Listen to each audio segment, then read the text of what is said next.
E agora entrando no segundo bloco aqui do nosso programa Mulheres com Você na Imagem da Cidade, sempre às quartas-feiras, das 8 às 9 horas da noite e as reprises ao longo da semana. Aproveitando esse momento, deixando um beijo todo especial para o meu irmão, o Gustavo Bichler, de aniversário nessa semana, soprando velhinha, entrando num novo ciclo. Então um beijo todo gostoso para você, Gustavo, em nome de toda a família, né? Paizão, a mãe, a Lari também aqui, aproveitando para deixar aquele beijo especial. E claro, né? Todos os demais sobrinhos também nessa conexão, nessa energia boa para você, Gustavo, celebrando então esse novo ciclo. O Gustavo, que é um apaixonado pelo esporte, é professor de educação física, recém-formado e está com uma carreira linda aqui pela frente.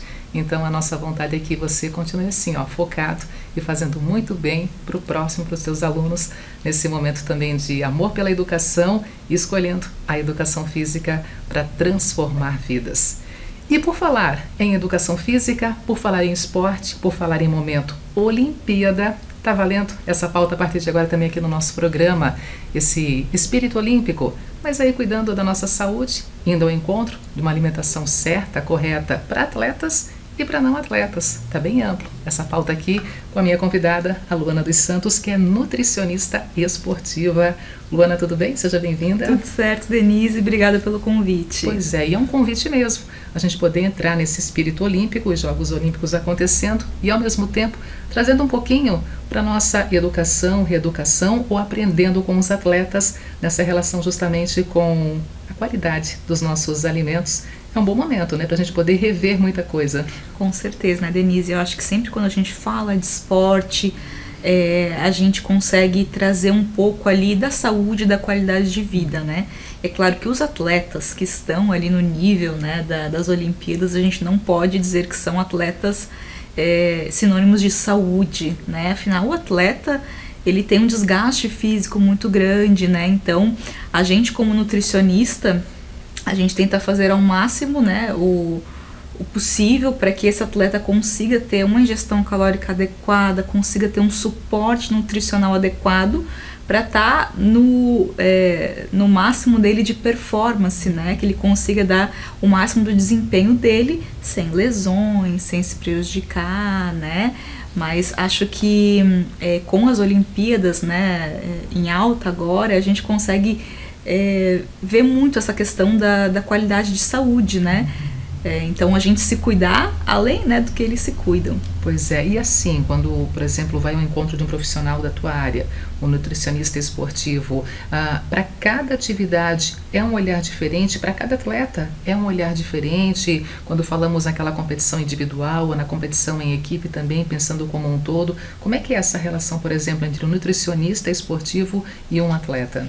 Então, Denise, ótima essa pergunta, porque cada esporte ele tem realmente uma singularidade, né?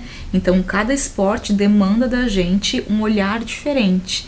Então, por exemplo, um atleta de Iron, né, que é um esporte de endurance, né, longa duração, vai ser muito diferente de um atleta de CrossFit, por exemplo, né?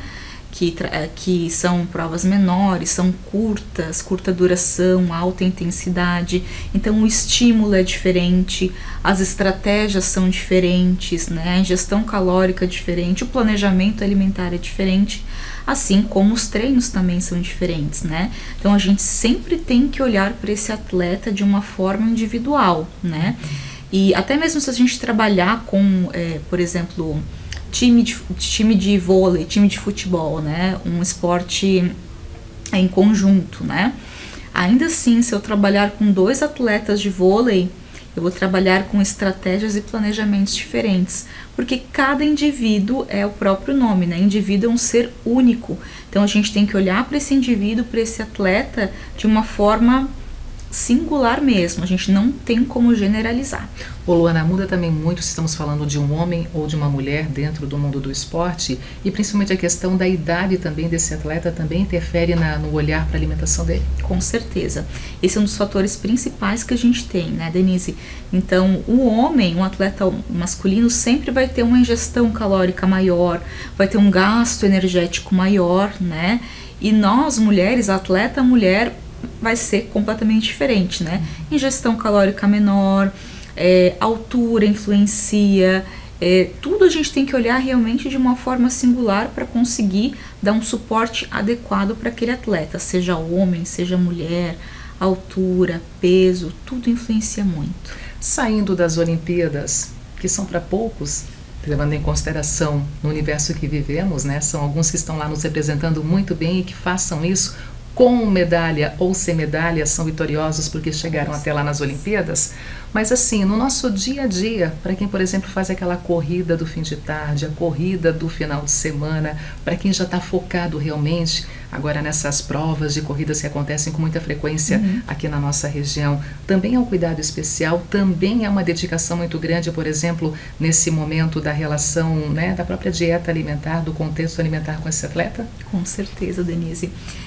As corridas que estão em alta têm ajudado bastante as pessoas a saírem do sedentarismo, né? Então, o pessoal se motiva, né? Quer participar das provas, então tem sido muito positivo, né? Para nós da área da saúde, né? É claro que os treinos de corrida sempre têm que ser orientados pelo profissional de educação física, porque mesmo que seja uma prova pequena, 3 km, 4 km, 5 km, você tem que ter essa orientação, né? Assim como do profissional de educação física, para fazer o treinamento de planilha, né? Como nós, nutricionistas, né? Então, o nutricionista, ele tem que fazer todo o planejamento alimentar do atleta amador, que a gente fala, né? Que é o atleta que não foi para as Olimpíadas, né? Não é o atleta profissional, é o atleta amador, né? Como nós, né, eu me incluo também, a gente pratica porque gosta, né, porque quer ser desafiada, o melhor, e a gente precisa de um suporte, o suporte nutricional, ele é essencial, Denise, porque a gente não vive do esporte, né, então a gente precisa de um suporte muito maior, então conseguir encaixar a rotina de treinos, né, com relação à tua rotina diária, a alimentação, né, às vezes o indivíduo tem uma rotina de trabalho muito grande, então a gente como nutricionista tem que conseguir encaixar o aporte nutricional adequado, ingestão de proteínas, vitaminas e minerais, além de fazer a preparação desse atleta amador, né, durante prova, antes da prova, após a prova, para que esse atleta amador, esse indivíduo consiga realizar o melhor dele naquele momento, né, e consiga sair dessa prova bem, com saúde, disposto, sem lesões. Pois é, isso que é muito importante também. Como é que é o cardápio de alguém que vai enfrentar, por exemplo, uma corrida no final de semana, aqueles dias que antecedem, no próprio dia também, dependendo do horário ali, como é que é indicado esse cardápio para realmente não desmaiar enquanto está correndo, mas ao mesmo tempo não estar se sentindo muito pesado, estar no equilíbrio, no ponto certo? A gente sempre faz os testes antes, né, Denise? Então, não dá para simplesmente se inscrever na corrida, né? Procurar um nutricionista 3 dias antes, que não vai adiantar. Me ajuda, né? Aqui, faz o meu prato do dia. Né? A gente precisa ter um cuidado antes, né? Então, assim, não dá para deixar para em cima do laço. Então, a gente faz pelo menos ali, né? 2, 3 meses antes de acompanhamento, né? E vai fazendo testes para aquela prova. Assim como no treinamento, vão sendo feitos testes para o momento da corrida, assim a gente faz com a alimentação, né? Então a gente vai testando o que aquele atleta vai se sentir bem para executar aquela prova. No caso da corrida, o que a gente sempre pede? Para um dia antes da corrida fazer um estoque de carboidratos, né? Carboidratos bons que você está acostumado, porque é isso que vai fornecer energia para o momento da prova. Então não é o que você come 1 hora antes, não é somente o pré-treino, né? Porque o nosso tempo de digestão, ele é longo, né, Denise? Então a gente pede para fazer esse estoque de carboidratos um dia antes, com carboidratos que você está acostumado e bons carboidratos. Macarrão, arroz, pão, tapioca, geleia, mel. Então fazer esse estoque, né? Para utilizar essa fonte de energia no momento da execução da corrida, no momento da execução da prova. E o que comer antes, Denise, aí é que a gente vai testando, né? Porque o que a gente come antes varia muito da digestibilidade de cada pessoa. Então, tem pessoas que conseguem se alimentar 30 minutos antes, tem indivíduos que já precisam de um tempo maior, que a digestão é um pouquinho mais lenta, então 1 hora, 1 hora e meia, varia muito da digestibilidade da pessoa. Mas o que a gente tem que frisar? Que independente da digestibilidade, a gente sempre precisa consumir a fonte de carboidrato antes do momento da execução da prova.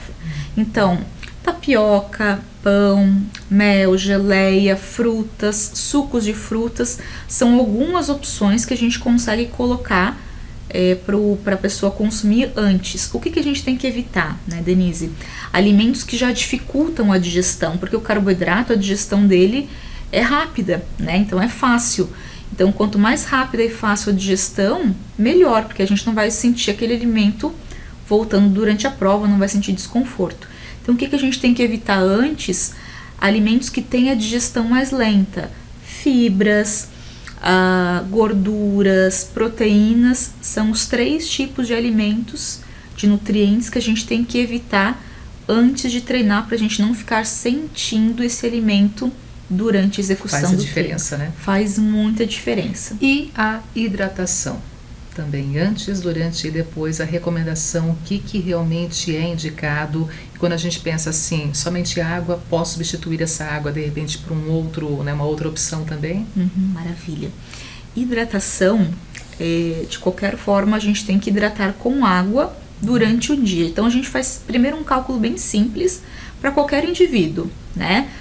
Para quem faz exercício físico, para quem é atleta amador, para quem não é, a gente sempre faz o cálculo de hidratação individual. Então a gente vai pegar o peso vezes 35 e aí vai dar um mínimo de água que a gente tem que ingerir por dia. Por exemplo, 2,5 litros de água, né, para determinado indivíduo. Isso é mais ou menos para mim, né, que tem aqui 1,60 m, nem isso. Então eu tenho que consumir 2,5 litros de água mineral durante o meu dia todo, né? Se a gente está falando de pré, durante e pós competição, aí a gente tem que avaliar o quê? Eu posso consumir a água mineral ali, né? Até um pouquinho antes da prova, não muito. Durante a execução da prova, daí vai variar o tempo da prova. Por exemplo, se eu tenho uma prova que dura mais de 1 hora, aí eu preciso dessa hidratação, não diariamente, mas a cada 30 minutos eu preciso estar consumindo, hidratando com a água, né? Passou de 1 hora, a gente já começa a ter que hidratar com isotônicos. Isotônicos, o que é? São repositores de eletrólitos que a gente vai perdendo durante o suor. Então, mesmo agora que é inverno, né, a gente precisa repor esses eletrólitos que a gente vai perdendo durante o suor, que é depois ali de 1 hora, mais ou menos, né, de prova, que são as corridas maiores, né? Então, quem faz 10 quilômetros, 21, que é uma meia maratona, né? Então, a gente precisa estar repondo a água mineral junto com o isotônico para repor esses eletrólitos. E depois que termina uma prova, aí sim, independente de tempo, é interessante a gente fazer o consumo dos isotônicos para repor novamente esse sódio e potássio, e hidratação de água ali, com certeza, para a gente conseguir bater a ingestão diária. Luana, e assim, né, para quem já está vivendo essa boa relação com o esporte, parabéns, segue em frente, seguindo também com essas dicas. E para quem ainda não foi despertado, uma conversa como essa pode sim ser o ponto de partida para as pessoas começarem a mexer o seu corpo. Sempre é tempo, sempre é momento, e por que não dizer, focando, quem sabe teremos aqui um novo atleta, nosso telespectador acompanhando aqui também a gente com essas dicas valiosas. Com certeza. E o que acho que é importante a gente falar, Denise, é que comece hoje, né? Porque o tempo vai passar de qualquer forma. E daí o ano que vem, se você pegar aquela mesma data, né? A data aqui do programa, né? A gente lembrar, a gente vai querer ter começado naquele momento. Então, não existe momento certo. Nunca vai ter, né? Quando meu filho crescer, quando eu tiver isso. Sempre vão ter intercorrências. Chega de pensar na segunda-feira que vai chegar. Exatamente, né? É você se colocar como prioridade. O exercício, a alimentação é prioridade para você, para a sua qualidade de vida, né? Então, não dá para deixar para depois. É isso aí. Luana, muito obrigada por estar conosco hoje aqui, trazendo também essas informações, contribuindo muito para o nosso programa aqui na TV Galega. Obrigada, tá? Eu que agradeço, Denise. Gente, intervalo comercial, rapidinho. Eu volto já.